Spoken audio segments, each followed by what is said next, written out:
already have this ready, man. I know.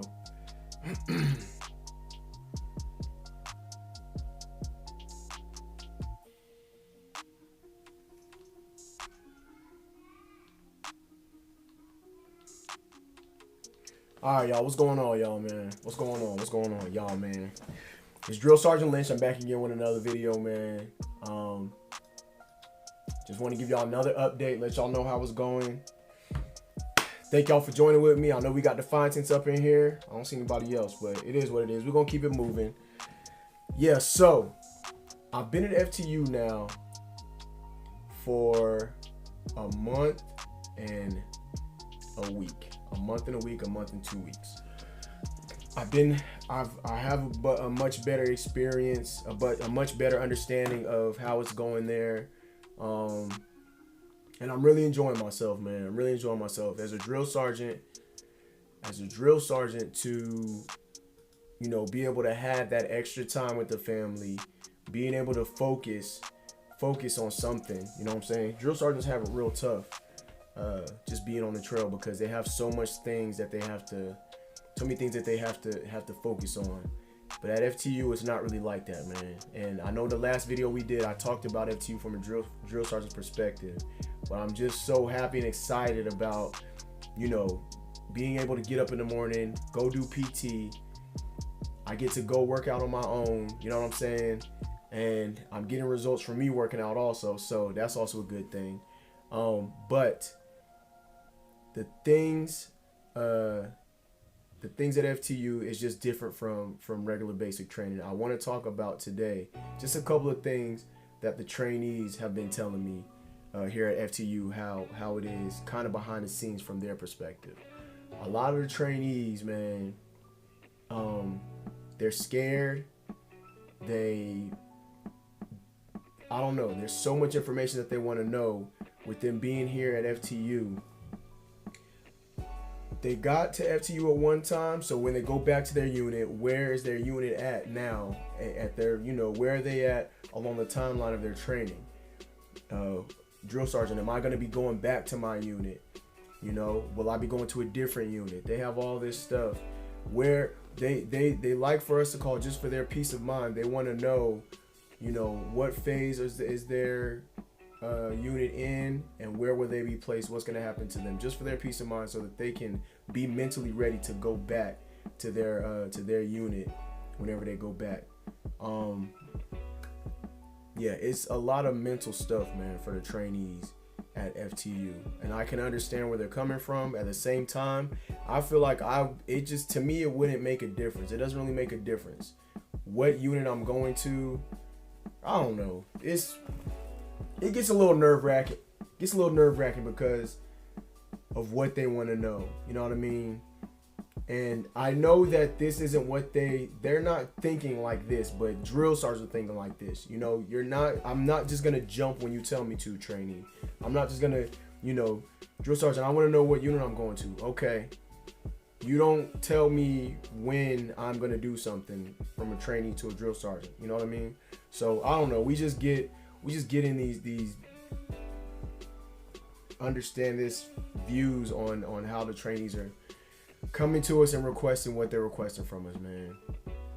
But ultimately, they want to know where they're going. They want to know what unit they're going to, if they're going to continue with their unit.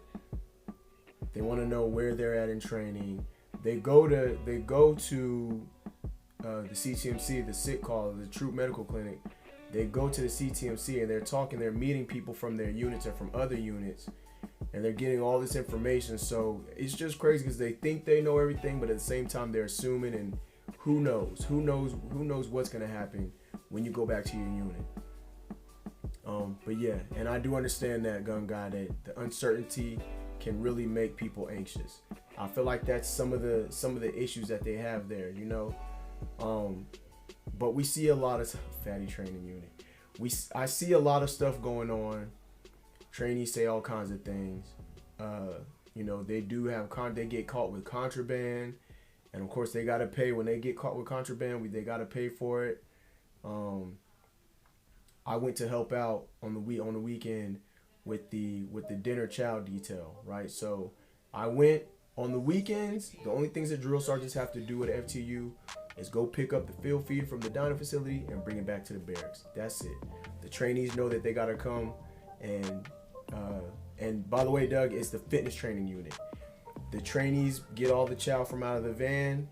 They go ahead and set it up so that the rest of the trainees can come down and eat. Really, all drill sergeants gotta do is go pick up the chow and bring it back to the barracks. Today, I actually stayed. I stayed and I watched and I monitored the trainees. I don't know why I said today, but I stayed and I monitored the trainees while they were serving chow. Because what happens is, you got Fig Newton bars, you got the Nutri-Grain bars, you got those. If not being watched, the trainees don't have their integrity on, and they'll snatch up more than one at a time. So I had to make sure I was there and tell them, hey, you get. In fact, what I did, I served them. I gave one trainee one Fig Newton, gave another trainee a Nutri-Grain. One Fig Newton, one Nutri-Grain. Unless they said, unless they had an allergic reaction, unless they were allergic to it, I just gave them whatever I gave them. They only got one apiece, and that was it. Was there a trainee that specifically pissed you off? There's always trainees that just act weird. They just do weird stuff. There's always gonna be a trainee that pisses me off, definitely. But yeah, like I was saying, their integrity. And then, so when we go to the dining facility, we got to make sure we pick up enough vegetarian meals for some of the vegetarians, right? So just because the trainees see is peanut butter and jelly, they'll get peanut butter and jelly, and then they'll go get salads and put the salads in the little to-go trays and bring them. I'm not a vegetarian, but I just want peanut butter and jelly. So they'll get the peanut butter and jelly, taken away from the possible other vegetarians that are going to come through and eat. So I had to make sure that we stopped them on that. I had to make sure I told them about that. Now, that has to be monitored too. And we should probably ask how many vegetarian meals do we need? We get those, and those specific trainees get them. So there's just different things that I'm realizing that we should be doing just to help things to be a little bit better, run a little bit better at FTU. There needs to be more monitoring. The trainees need to understand about their integrity. And the thing that I'm starting to love now is that we're starting to hold the trainees more accountable, because there's things that they're, the discipline isn't always there. I had to deal with a couple trainees earlier this week, all this stuff like that, just because they're out there doing things in formation that they shouldn't be doing. We want them to make sure they're keeping up with social distancing, so they got to make sure they're not touching each other and stuff like that.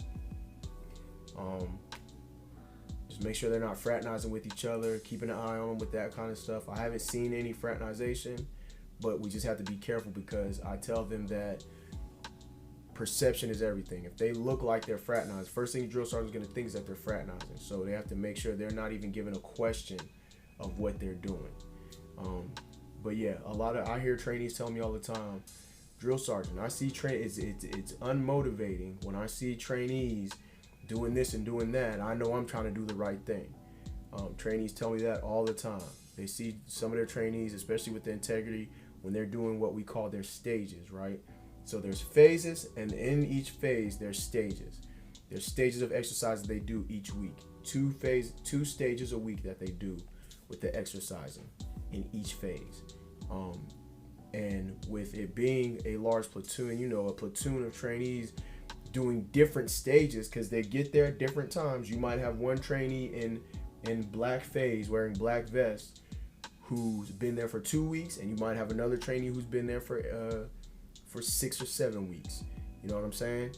So we just have to watch and monitor them, how they're freaking doing their stage. Some of them might be skipping stages, and a trainee sees one of their battle buddies. Hey, what stage are you on? Oh, I'm on the stage where I have to run. I have to run for 200 yards or run for 200 meters and then walk for 800 meters. That's the one that I'm on, where I have to walk for 200 meters and run for 800 meters.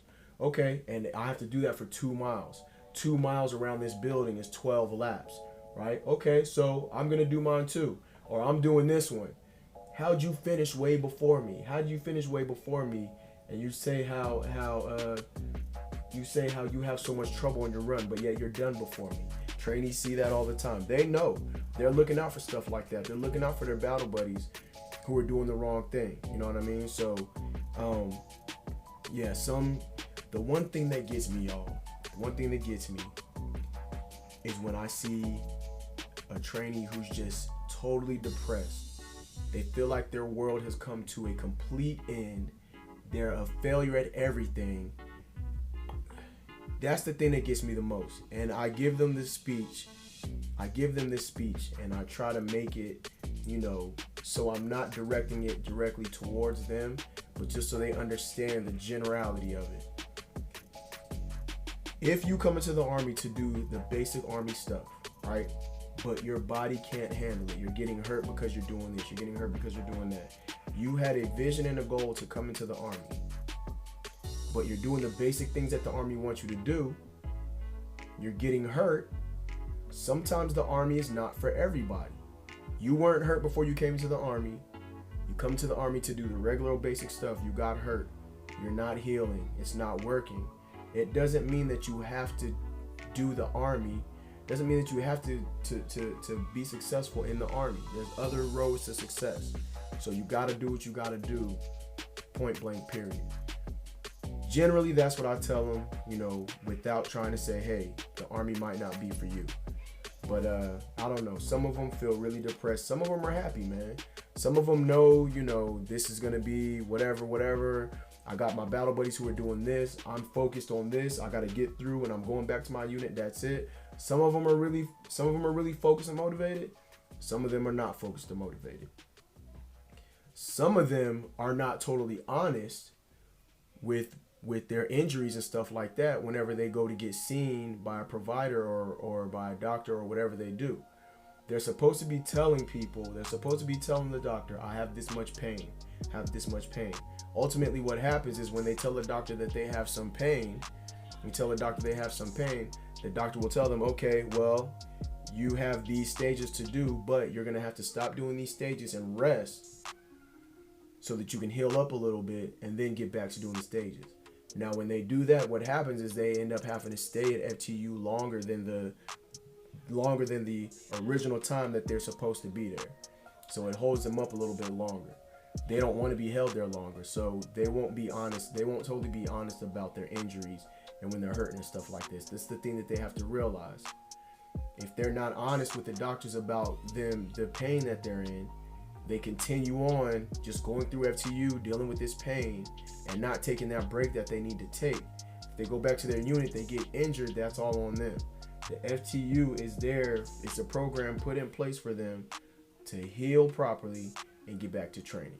So, I don't know, man. There's a lot of different things that I hear about the trainees. What I want to do for y'all is I'm going to ask a couple of the trainees, like, what is your perspective of FTU? And then maybe I can go over some of that stuff with y'all just so we can talk about it, just so I have something to talk about with y'all. I'm going to go ahead and get into the chat real quick and look at some of this stuff. So, Heyday Comment is asking, how do I motivate the trainees? One thing that I do to motivate the trainees, y'all, is whatever they do, I do it with them.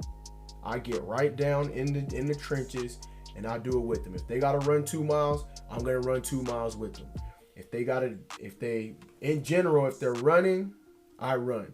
I don't always do, for instance, we'll do ACFT practice. We'll get all the whole lane set up and I'll have them rotate around, kind of like a circuit training. I have them rotate around. Now, when they do that, I don't always get in the trenches with them because at this point in time, they're going to need help on their form, especially when doing the deadlift, when doing the sprint drag carry, when doing the standing power toss. I can't remember. I always call it different things. But whenever they're doing the standing ball throw, whenever they throw the ball, they need help with their form with stuff, especially with the leg tuck also. So all these things, whenever we do the ACFT practice as like an afternoon workout, because we'll do in the morning, we'll do a stage. Every Monday, Wednesday, and Friday they do their stages. So three times a week they do their stages, Monday, Wednesday, and Friday. They'll do stages in the morning, and then in the afternoon we just pick an afternoon workout. Whether, you know, I might tell them we're gonna do all core exercise, work on core. Y'all do the rower, whatever. But I make sure I do it with them. That's how I keep them motivated. We also let them listen to music. We let them listen to music while we do the afternoon workouts. We just incorporate different things. We'll take time out and answer questions for them after the workout. We just let them ask us a bunch of military questions, and that's how we keep them motivated. Hey, Day, that's how we keep them motivated. Gun Guy says, cue the video of the drill yelling at the recruit in the dark. You owe me that course times 10. I hear you, man. Defiance says, Drill Sergeant, I've been the sit call NCO. I've been the sit call NCO at the troop med a few times, and I saw trainees that were faking the funk a lot. Definitely. I caught a trainee the other day. I caught a trainee who has a no run, jump, and march profile. He has a no run, jump, march profile. No run, ruck, jump, march profile, right? I leave the building. I see him leaving the air and going to the ground. Like both feet was in the air and him going to the ground. I immediately got on him about that because they're wearing these vests. They're doing their stages or whatever. Oh, my profile says I can't run, I can't jump, but yet you're doing it now. So why aren't you doing, why does it, you know, whenever we tell you to move with a purpose, well, I have a no run profile, stuff like that. You know what I'm saying? Or you're wearing a red vest and you can't jump, but you sleep on the top bunk. I hear that from the trainees too. Oh, this trainee sleeping on the top bunk, but they got a profile. This is the stuff that pisses me off. It don't make no sense. And then that's when we start considering maybe the trainees are malingering. Malingering is when you're faking, just like Defiant says, they're faking a funk, acting like they're hurt, but they're really not, so they can get some gain out of the military. No go in my book. So I immediately fuss that trainee out right there. If you're on a freaking profile, honor your profile, because the minute you get broke, then what's going to happen? Lombardi said, my twin brother has seen some privates fake being sick that was in the summer. That's crazy. I think recruiters should start training recruits the year before entering. Defiance, big facts. But unfortunately, that's not how it goes, man. But I definitely agree with that. You know what I'm saying? Get them ready. Start conditioning their bodies before they get to basic training. Start conditioning their bodies to get ready to come into the military. And then maybe at that time you can see any injuries you can foresee. Oh, you know what I'm saying? He's having trouble doing this. He's going to have trouble doing that in basic. Maybe you start getting it checked out or something like that. I even hear sometimes at MEPS that the physicals that they get done aren't even always 100%. When they did the physical, they was able to hurry up, do this, or don't say anything about this. I hear that sometimes, man. It just blows my mind because when trainees get here to basic training, then this is what happens. They look like this. Got more profiles than a used pawn shop. Xbox 360, crazy. More profiles than a used pawn shop Xbox 360. Defiance said he retired from the Army with a P2 profile. No running for me. I got you, but at least Defiance, you retired, you did your time, and you retired from the Army. Some of these trainees won't even be able to see any time in active duty because they're hurt. Some of them do what we call refuse to train. RTT, refuse to train. And some of them, they're just so, they've got in their mind, I don't know, I'm here, drill sergeant, I'm here, I'm not going to make it, so I'm just going to refuse to train. And I tell them, they're not even giving themselves the chance. When you refuse to train, you're not even giving yourself the chance to see what you can do in the Army. So why refuse to train? Why refuse to train? Why let stuff get to you? I had a long conversation with one of the trainees on, I think it was Friday.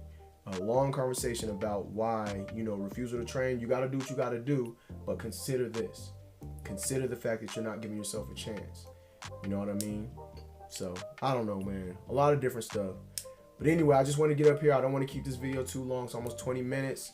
I'm going to go ahead and end this one here, y'all. I do want to thank everybody for stopping by and checking out your boy, checking out Drill Sergeant Lynch. Like I said, I think for the next video, I'm going to actually get some of the actual comments from, I hear you, Defiance, I know, but they're going to stop it, though. They're going to stop the pay once they make their move and get out. But I think I'm gonna get some comments from the trainees and just kind of have them anonymous, no names, no nothing like that, just to see where their heads are at and what they really think about FTU. So I don't know. I don't see anything wrong with that, and we just gonna keep it moving from there. But anyway, thank y'all for coming to hang out with me and just to see what we got going on at FTU. I don't really know. I wasn't really prepared to do it. I just came to just knock it out. But anyway, I want to thank y'all again. Thank you. Y'all make sure y'all stay focused. Y'all stay motivated. Have a lovely evening. Have a lovely weekend. Y'all be safe out there. It's Drill Sergeant Lynch, and I'm out of here.